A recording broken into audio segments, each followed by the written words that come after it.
มาจับมือกันให้สัก3 คนถ้าไม่ได้ก็สัก3 คนขึ้นไป2 คนน้อยไปหน่อยนะคะ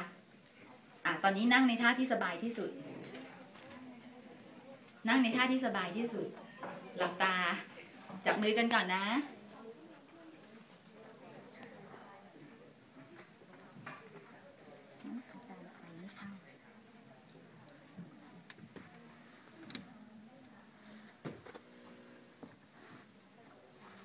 นะคะพร้อมยังคะนั่งในท่าที่สบายที่สุดนั่งแบบนอนเลยอะค่ะในท่าที่สบายที่สุดผ่อนคลายที่สุดนะคะจับมือกับเพื่อนๆไว้ค่ะจับมือกันไว้แล้วเดี๋ยวเราจะเดินทางไปด้วยกันแล้วนะคะค่ะขอช่วยปรับไฟหน่อยค่ะนะคะก่อนที่เราจากกันนะคะเราจะนำสิ่งที่ดีๆนะคะพลังด้านบวกนะคะอันนี้ก็จะเป็นพลังด้านบวกที่พี่จะเติมให้นะคะแล้วนำไปแอพพลายใช้กับตัวเองนะคะนำไปประยุกต์ใช้กับตัวเอง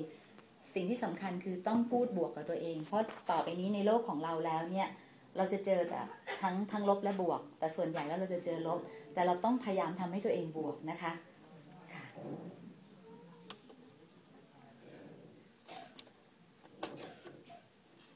นะคะหลับตานะคะแล้วก็จับมือเพื่อนไว้หายใจเข้าออกลึกๆนะคะหายใจเข้าออกลึกๆช้าๆนั่งในท่าที่สบายที่สุดที่เราคิดว่าเราสบายที่สุดผ่อนคลายที่สุด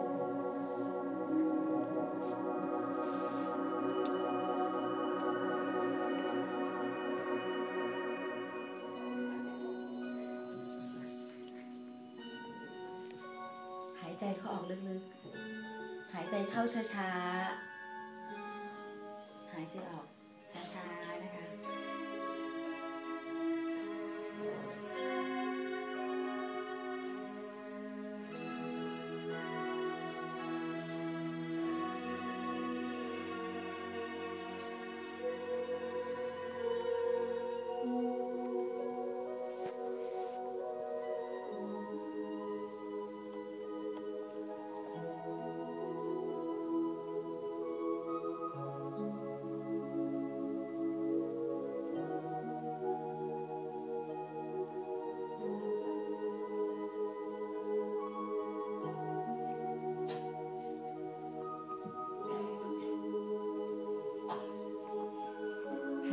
หายใจเข้า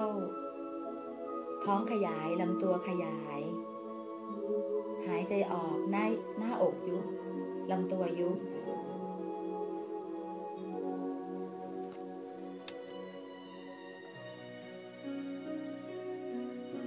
ชีวิตใหม่ของฉัน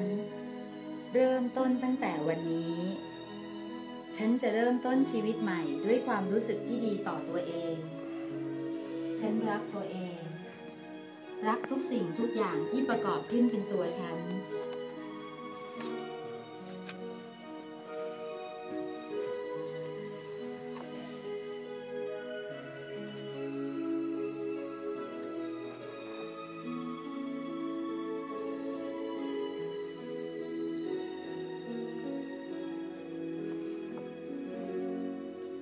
อารมณ์ความรู้สึกอวัยวะทุกส่วนในร่างกายของฉันรู้สึกได้ถึงความรักความเมตตาที่ยิ่งใหญ่ที่มีอยู่ภายในจิตใจลึกๆของฉันและของทุกๆคน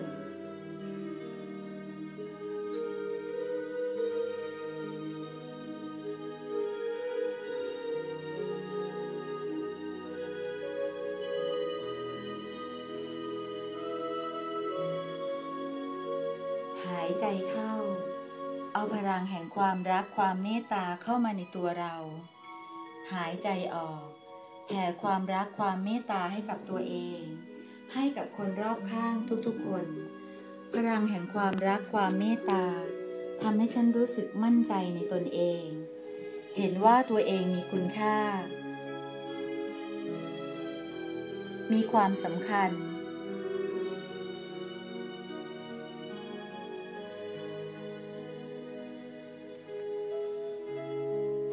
เมื่อฉันมีความรักให้กับตัวเองฉันรู้สึกได้ถึงความรักที่ฉันมีให้กับผู้อื่น พลังแห่งความรักความเมตตาทำให้ฉันมีความสุขและอยากแบ่งปันความสุขนี้ให้กับคนทุกคนฉันอยากทำให้คนทุกคนในโลกนี้มีความสุขและอยากมีส่วนทำให้โลกของเราเป็นโลกที่น่าอยู่ขึ้นเมื่อฉันมีความรักให้กับตัวเองฉันมีความสุขมากขึ้นทุกวันและฉันอยากแบ่งปันความสุขนี้ให้กับคนทุกคนฉันรู้แล้วว่า